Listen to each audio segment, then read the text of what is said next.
Iglesias, Sí, la señor. consejera del CODICEN, representante de los docentes. ¿Qué tal, Daisy Iglesias? ¿Cómo le va?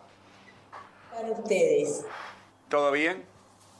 Bueno, indudablemente en estas cuestiones tan agitadas y a veces confusas es difícil decir que está todo bien, pero suponemos que reencauzándose. Si me permite, antes de cualquier otra cosa, debo decirles que hoy había convocada a la hora 15 una reunión con el gremio de secundaria, con el sindicato, con FENAPES y CODICEN, y la misma se había suspendido, no por decisión de CODICEN, sino porque desde FENAPES habían señalado que su presidente, el profesor Olivera, se encontraba fuera del país y había hecho esfuerzos para llegar, pero no llegaba hasta hoy de noche. Esa fue la razón de la suspensión. Ninguna resolución, como ha circulado, unilateral de CODICEN, pero como FENAPES dijo que igual asistía, se acaba de reagendar hoy para la hora 18. A mí me gusta aclarar los temas porque las confusiones públicas no ayudan a nadie. No fue una resolución de CODICEN que suspendió esta reunión, sino a partir de un pedido de FENAPES de no hacerlo hoy, luego revertido y se volvió a otorgar. Daisy, usted es una sindicalista de larga data, extensa trayectoria como tal, como gremialista, ahora en el CODICEN como representante de los docentes.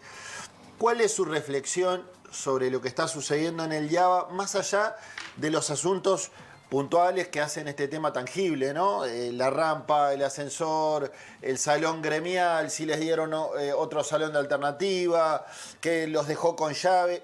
Más allá de lo anecdótico, y hasta por ahí no más anecdótico, ¿cuál es su visión sobre este conflicto que sucede en un centro educativo en particular, y no cualquiera, sino uno histórico, uno emblemático, pero que termina dejando sin clase a miles y miles de jóvenes?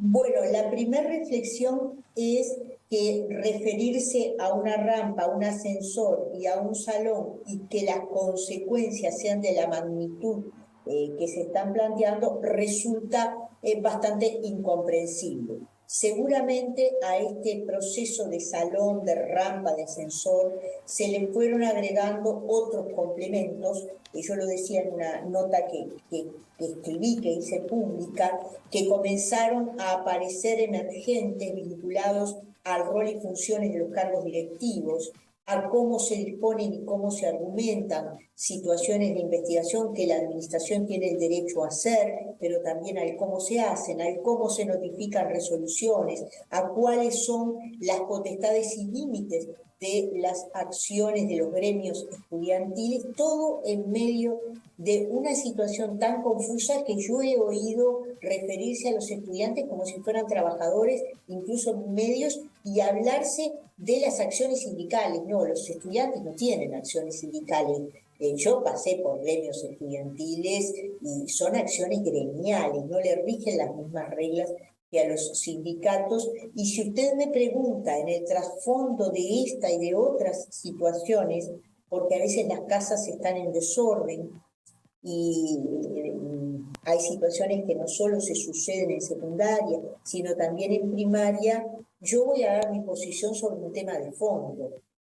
Creo que el hecho de haber cambiado la administración de sistemas complejos, sacarlos de un consejo de 3 miembros para pasarlos a acciones unipersonales, ha limitado los debates y ha limitado el intercambio en las resoluciones que se toman. Sobre el fondo del asunto no voy a opinar porque me he tomado el trabajo de leer la ordenanza 10 de la ANEP, que en su artículo 3 establece que quienes puedan estar llamados como jerarcas a intervenir en procesos no deben ni prejuzgar, ni dar elementos, porque eso plantea que sean excluidos de los procedimientos. Por tanto... Si la interpreto bien, Daisy, noté Sí, ahí una crítica, un cuestionamiento al cambio en la gobernanza en la educación que viene previsto en la LUC. de eso sí puedo hablar. Yo respeto muchísimo, sé que fue un emergente de una de las formas de democracia directa que tiene el Uruguay, se ha consultado a la ciudadanía lo respaldó, no tengo sobre eso la más mínima duda, ni cuestiono al pueblo por sus decisiones. Lo que digo es que las estructuras y organizaciones también tienen que tener evaluaciones, porque de lo contrario estaríamos en el siglo, no sé en qué siglo estaríamos, porque nada hubiera cambiado y todo hubiera quedado fijo. Si usted me pregunta, por ejemplo, el hecho de las fundamentaciones, que las tengo acá, las fundamentaciones de las disposiciones investigativas que hacen referencia a esta circular, a la 1624 de 1979, fíjese usted que comienza diciendo, espere un poquito que ya le digo, la verdad que insólito, que llama también al orden sobre las desprolijidades en la administración. Fíjese usted que se está citando una parte no derogada, porque también se dijo que estaba derogada, no está derogada, está parcialmente derogada, por tanto es citable, pero el artículo 1, en disposiciones comunes, dice: cumplirán y harán cumplir lo dispuesto por la Ley General de Educación 14.101. Entonces, usted mire y dice, bueno, tenemos desprolijidades en cuanto al seguimiento de los trámites administrativos que seguramente no vengan de ahora. Pero si usted está en una instancia colegiada o de debate, muy probablemente alguien advirtiera el hecho, por más que las resoluciones pudieran ser similares, seguramente alguien advertiría estas circunstancias de invocación, bueno, a una norma que, si bien no está derogada, en la parte que está citada tiene un aspecto que no resulta procedente. De la misma manera que alguien podría haber señalado que este proceso de incumplimiento de disposiciones no debe verse como procesos de insubordinación, sino que debe ubicarse claramente dentro del cumplimiento de los cometidos establecidos, por ejemplo, por el Estatuto del Funcionario Docente, a los que somos funcionarios de ANEP. Yo deseo hacer otra aclaración, porque yo ejercí hasta el año pasado, hasta el año anterior, hasta el 21, cargos inspectivos, y algunas veces yo dije, esta orden no la cumplo, pero cuidado, agregué, porque es antirreglamentaria. Nadie está obligado a cumplir una orden antirreglamentaria. Ahora, si la orden está enmarcada en un reglamento, yo puedo discrepar con ella, pero debo dejar fundadas mis razones y pedir la revisión de la orden. Me explico, hay procedimientos, hay formas de actuar que están prescritas. Bueno, sí, sobre eso quería preguntarle, porque desde el organismo que usted integra, desde el CODICEN, se argumenta: esto fue ajustado a derecho, fue todo absolutamente reglamentario. Me refiero a la sanción del director hacia el director del IABA. Y por otro lado, veo a connotados líderes de la izquierda, intendentes como Carolina Cose o Yamandu Orsi, que además es docente, cuestionar, bueno, también Fernando Pereira, el presidente del Frente Amplio, cuestionar la medida, la sanción del CODICEN y decir que esto los retrotrae a años oscuros y la calificación de insubordinación los hace recordar los años 70. ¿Comparte algo de esto? Yo voy a hacer algunas aclaraciones. Primera, CODICEN no dispuso ningún sumario. Quien dispuso sumarios, porque tiene la potestad de hacerlo, fue la Dirección General de... No puede confundirse. ¿Por qué? Está bien. Solo llega a CODICEN lo que disponga, los sumarios que disponga la dirección de secundaria o la de primaria. Hoy hay decenas, llegan a CODICEN en dos situaciones. Si hay propuesta de destitución, tiene que pasar forzosamente por CODICEN, y la segunda cosa por la que llega es si hay recurso de revocación en general. Así que CODICEN lo que puede hacer es mirar y decir, ¿tiene secundaria la potestad de disponer un sumario? La tiene. ¿Está escrito en la ley? Está escrito en la ley. ¿Puede disponer un sumario con separación de cargos? Sí, puede hacerlo, porque yo tengo aquí el decreto 500 que establece, porque me tomé el trabajo, porque veo que todo el mundo opina, entonces uno debe aclarar con la fuerza de la documentación. Artículo 187, la suspensión preventiva en el desempeño del cargo de los funcionarios sumariados es preceptiva cuando los hechos que se motivan la información constituyan falta grave. Falta grave, por ejemplo, en el ejercicio de determinadas funciones. Digo esto además porque se discutió en algún programa periodístico que la ordenanza 10 dijera esto, lo dice. Otra cosa distinta es si usted pregunta si esto hubiera estado en manos de Codicen o si quien habla hubiera integrado un organismo colegiado de secundario de primaria, si en este caso hubiera dispuesto esos extremos. Eso es otra cuestión distinta. Y es discutible, pero no porque lo discuta solo Orsi o COSE, sino porque además hay actores incluso de representantes políticos del mismo arco que gobierna hoy el país, que están diciendo que hay o hubo problemas de manejo en la situación. O sea que parece ser un consenso común que esta situación no debió haber transitado por lo menos por estos caminos tan extremos como los que indica aquí la ordenanza 10 señalando los hechos graves. De la misma manera que me diría que también puede haber otros problemas de procedimiento, por ejemplo, cómo usted notifica las cosas. Usted puede tomar un camino de notificar a una persona en su lugar de trabajo o puede tomar un camino de citar y implicar. Bueno, todo en la gestión, todo importa, en la gestión todo puede precipitar situaciones. Y lo que yo más he señalado, incluso en la interna de Codicen, cuando tuve la oportunidad de mocionar el miércoles pasado, que correspondía que Codicen, aunque no fuera la parte que dispone el sumario, llamara a negociar, lo fundamenté de la misma manera que lo fundamenté el 17 de agosto del 2022 y lo dije como le estoy diciendo aquí, la historia me dio la razón. Cuando un conflicto tiene tendencia a escalar, de lo que se llama en conflictos mediación y negociación, espiralarse, es obligación evitar que espirale. Porque luego que un conflicto sube de tono, y esto se lo digo además porque he estado aquí como estuve en otros lugares hasta el 21, y todos saben que fui secretaria general de ADEMO Montevideo y estuve en varias situaciones de conflicto, cuando espirala se tiende a romper cualquier circunstancia de intercambio. Ese miércoles pasado, uno de los consejeros de Codicen, que en otra instancia en agosto no había estado a favor de esa idea, lo reconoció y otro pidió tiempo para pensarlo. Y a veces el tiempo es la variable más importante en la situación. Yo no sé si conversando se llega a una solución de consenso. Lo que sé es que es necesario conversar. Y lo que sé es que es necesario decir estos son nuestros argumentos o estos son las razones que está esgrimiendo Codicen, estas son las razones que está exponiendo la visión sindical, porque si no se habla, lo único que queda es la distancia y la separación. Y yo pregunto, ¿qué es lo que quiere el común de los uruguayos que hoy puede estar mirando este programa? Que las cosas se arreglen, que haya clase, que los muchachos vayan a clase y que los profesores dicten clase.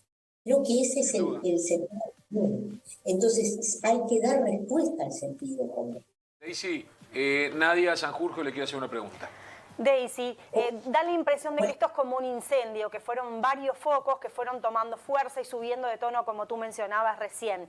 Por un lado está el accionar del director, están las amenazas a este chico Jerónimo, está la fuerza de los estudiantes, la reforma educativa. ¿Cuál de estos conflictos es el que hace que hoy no puedan, cuál es el que tiene más fuerza hoy para que no se pueda volver a clases? La situación del IABA es la situación del IABA, aunque está inscrita en un contexto que yo ya expuse. Hay un contexto de organización del sistema, pero este contexto de organización del sistema está avalado por una ley. Es más que la transformación educativa, son formas organizacionales. Yo creo que está todo, pero sobre todo, por lo que he visto en el desarrollo, está en el medio de esta situación de sumario con separación de cargos y retención de medio sueldo. Pero aclaro y les digo a ustedes porque hay un aspecto que no se está mirando con detenimiento. Yo tengo aquí la resolución de secundaria, tengo aquí, es una forma de decir, porque tengo aquí tantas cosas que a veces uno no encuentra ninguna, acá la encontré. Cuidado que no hay solo una instrucción de investigación al director. Al director se le incluye un sumario administrativo con separación de cargo y retención del 50% de haberes a fin de aclarar su responsabilidad en los hechos ocurridos, lo que es típico, ¿verdad? El sumario es un proceso de investigación de hechos. Pero el segundo punto declara la instrucción de una investigación administrativa al liceo por toda la situación. Y yo señalo que esta segunda no es igual a la primera, si bien están interrelacionadas, y pueden surgir elementos vinculados a otros actores institucionales. O sea, creo que se está mirando esto desde un sesgo de un sumario a un director con separación de cargos, pero me parece que la realidad es mucho más compleja, mucho más vinculada a sucesos que ocurrieron el viernes, que son vistos desde distintos lugares, desde distintos ángulos, que complejiza muchísimo la situación. Yo lo que aquí... Sí. Sí, sí, yo le pidiese brevemente que me diga, si tuviese potestad de Daisy resolver este tema, ¿cómo lo resolvemos? ¿Qué sería lo primero que hay que hacer?